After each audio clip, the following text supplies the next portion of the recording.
정말 토트넘의 시즌 초반 판도를 결정할 수 있는 분수령 경기에서 멋진 모습을 보이며 2대2 무승부를 기록하였습니다. 경기 초반 밀리는 양상도 보였다가 자책골, PK골 등으로 무너질 수도 있었지만 견디며 결국 따라붙는 저력의 모습을 보인 토트넘입니다. 아르테타 감독 체제의 아스날을 단 한 번도 이긴 적이 없고 비긴 적도 없었던 토트넘이 원정 경기에서 소중한 승점 1점을 가져오는 데 성공하였습니다. 오늘 경기 후 현지 팬들은 우리가 아스널 원정에서도 우리 플레이를 한 것이 고무적이야. 메디슨과 소니를 왜 뺀 거지? 이길 수도 있었다고. 우리의 후반전이 훨씬 좋았어. 메디슨은 드리블이 너무 길고 패스 타이밍이 아쉽기도 했는데 열심히 뛰더니 결국 해냈어. 소니의 결정력이 정말 환상적이야. 그는 정말 우리 팀 최고의 9번이라고 등의 반응을 보이고 있습니다. 손흥민은 물오른 골결정력을 과시하였지만 메디슨과 함께 다소 이른 시간에 교체되어 의아함이 높았는데요.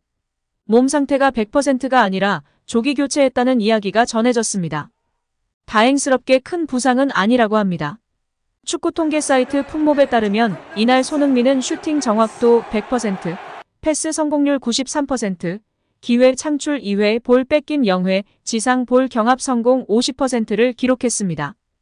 평점은 양팀 통틀어 가장 높은 8.8점을 받았습니다.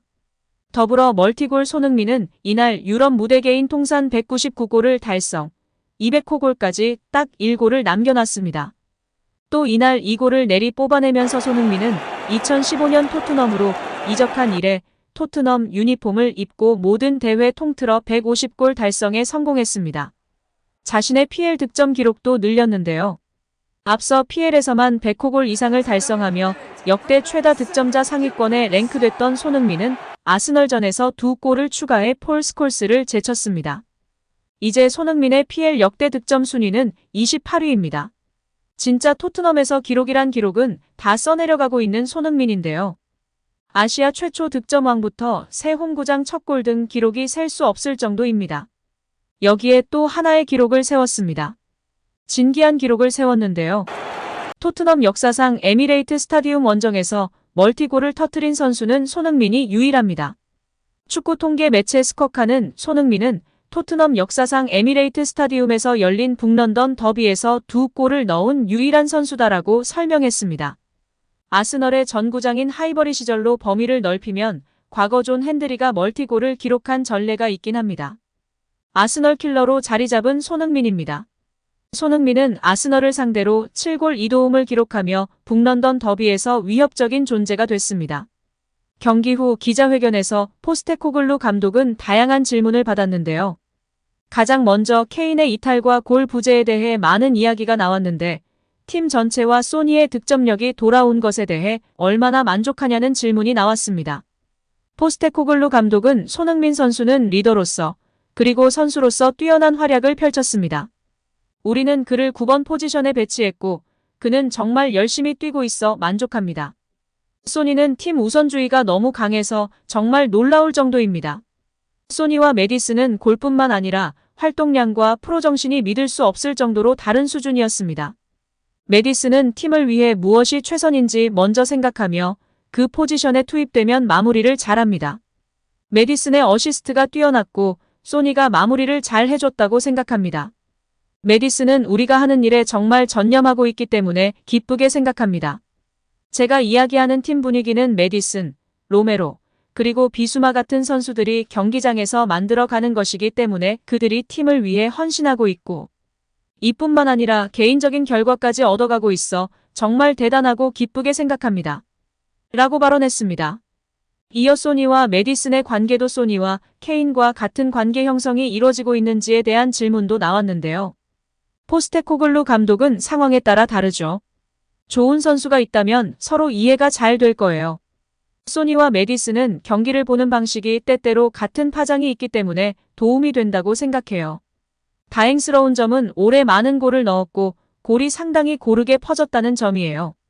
소니가 여러 골을 넣은 경기가 몇 차례 있지만 오늘도 다른 지역에서도 골 위협을 만들었어요.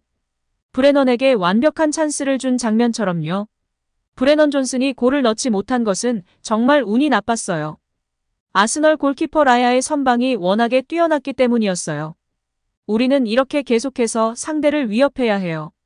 우리는 한두 명의 선수에게만 의존하지 않을 거예요. 라고 이야기했습니다.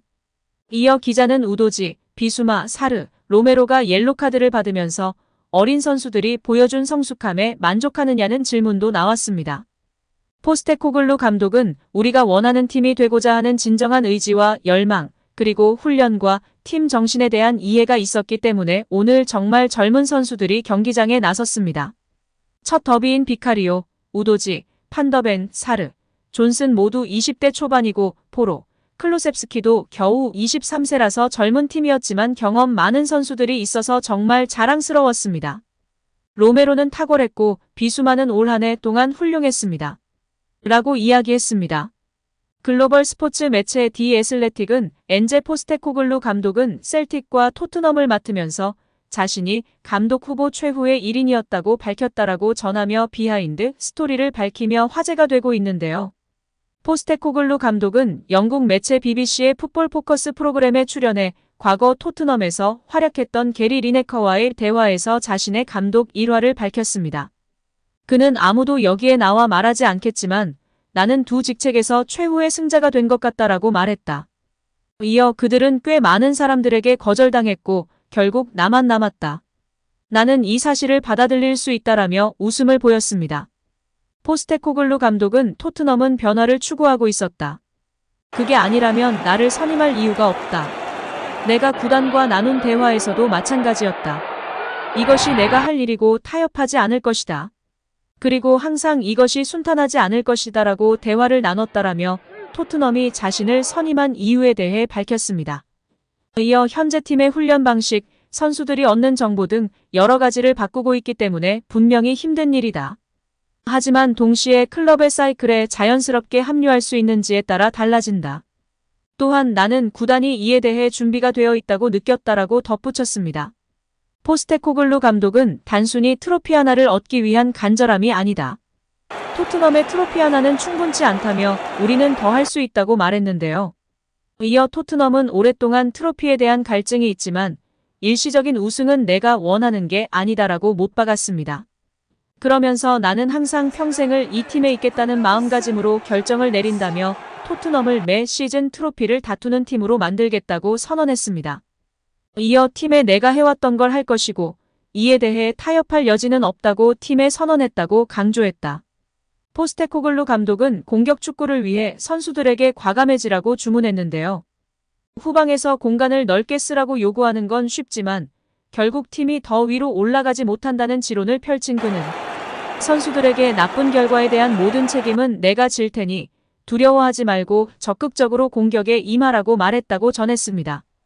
포스테코글루 감독은 아직 시행착오는 있지만 선수들이 잘 받아들이는 것 같다며 흐뭇한 마음을 드러냈습니다. 이제 10월 1일 홈으로 리버풀을 초대하는데요.